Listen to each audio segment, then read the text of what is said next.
Marwar bulletin में राजनीतिक हलचल कार्यक्रम लेकर हाजिर है आपका दोस्त चंद्रमोहन कल्ला। सभी वीडियो देखने वाले दर्शकों को मेरा नमस्कार।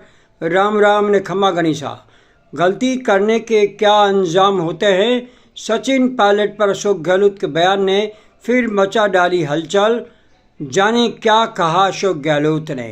राजस्थान के पूर्व मुख्यमंत्री अशोक गहलोत की दिल्ली में बैठक के दौरान राहुल गांधी की बगल में बैठी तस्वीर बता रही है कि राजस्थान और राष्ट्रीय राजनीति में अनुभवी अशोक गहलोत की कांग्रेस को कितनी ज़रूरत है। फिर बंगाल में कोलकाता प्रेस क्लब में प्रेस कॉन्फ्रेंस में चुनाव आयोग को भाजपा का सरकारी ऑफिस बता देना।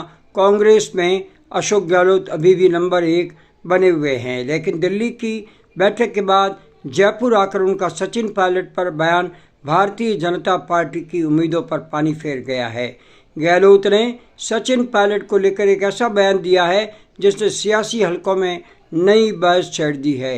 राजस्थान कांग्रेस की अंदरूनी जंग और फिर अजीबोगरीब सुलह के किस्से किसी से छिपे हुए नहीं हैं, लेकिन सोमवार को जयपुर में पूर्व मुख्यमंत्री अशोक गहलोत ने मीडिया के सामने सचिन पायलट को लेकर जो बयान दिया उसने सबको चौंका दिया।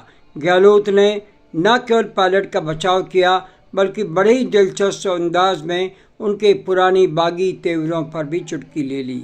गहलोत का ये बयान सोशल मीडिया पर तेज़ी से वायरल हो रहा है और राजनीति के पंडित इसके अलग अलग अर्थ निकाल रहे हैं।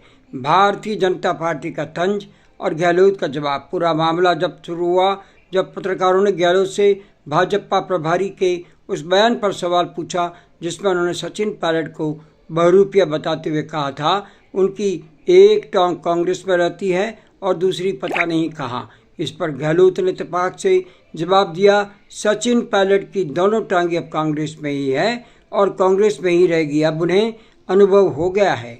गहलोत यही नहीं रुके, उन्होंने आगे जो कहा वो काफ़ी गहरा था। उन्होंने कहा कि सचिन पायलट जी को अब पर्याप्त अनुभव हो गया है, गलती और अंजाम। गहलोत ने कहा उन्हें पता चल गया है कि इस प्रकार की गलती करने के क्या अंजाम होते हैं। वे अब समझ भी गए हैं और संभल भी गए हैं, छोड़कर नहीं जाएंगे। पूर्व सीएम ने उम्मीद जताई कि अब सचिन पायलट पार्टी छोड़कर कभी नहीं जाएंगे। पूरी कांग्रेस उनके साथ एकजुट होकर के खड़ी है। सियासी मायने, एकजुटता या फिर से पुरानी यादें। गहलोत के इस बयान के कई मायने निकाले जा रहे हैं। एकजुटता का संदेश भी गहलोत ने दिया और आगामी चुनावों या राजनीतिक चुनौतियों को देखते हुए गहलोत ये दिखाना चाहते हैं कि पार्टी के दो सबसे बड़े चेहरे अब एक ही पटरी पर है, अनुभवी बनाम युवा। गलती का अंजाम बोलकर गहलोत ने कहीं न कहीं 2020 के मानेसर कांड की याद दिला दी है, जिसे वे पायलट का अनुभवहीन कदम मानते रहे हैं। भारतीय जनता पार्टी को तगड़ा जवाब। टॉक विधायक पायलट पर हो रहे निजी हमलों को रोककर गहलोत ने भारतीय जनता पार्टी के नैरेटिव को ध्वस्त करने की कोशिश की है। राजस्थान कांग्रेस में ऑल इज वेल। गहलोत के इस समझ गए संभल गए वाले बयान पर अब सचिन पायलट की प्रतिक्रिया का इंतजार है। क्या पायलट इस नसीहत को सकारात्मक लेंगे या फिर यह गुटबाजी की राख में दबी चिंगारी को फिर से हवा देगा। फिलहाल तो गहलोत ने साफ कर दिया है कि पायलट का जहाज अब कांग्रेस के रनवे पर ही लैंड होगा।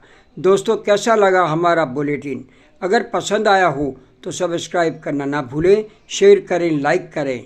इसके साथ ही राजनीतिक हलचल कार्यक्रम यहीं समाप्त होता है। आज का मारवाड़ बुलेटिन समाप्त करने की चंद्रमोहन कल्ला को इजाज़त दीजिए। कल सुबह मॉर्निंग न्यूज़ लेकर फिर हाजिर होंगे। तब तक के लिए आज्ञा, नमस्कार, शुभ रात्रि, शब्बा खैर, जय जय भारती, जय हिंद।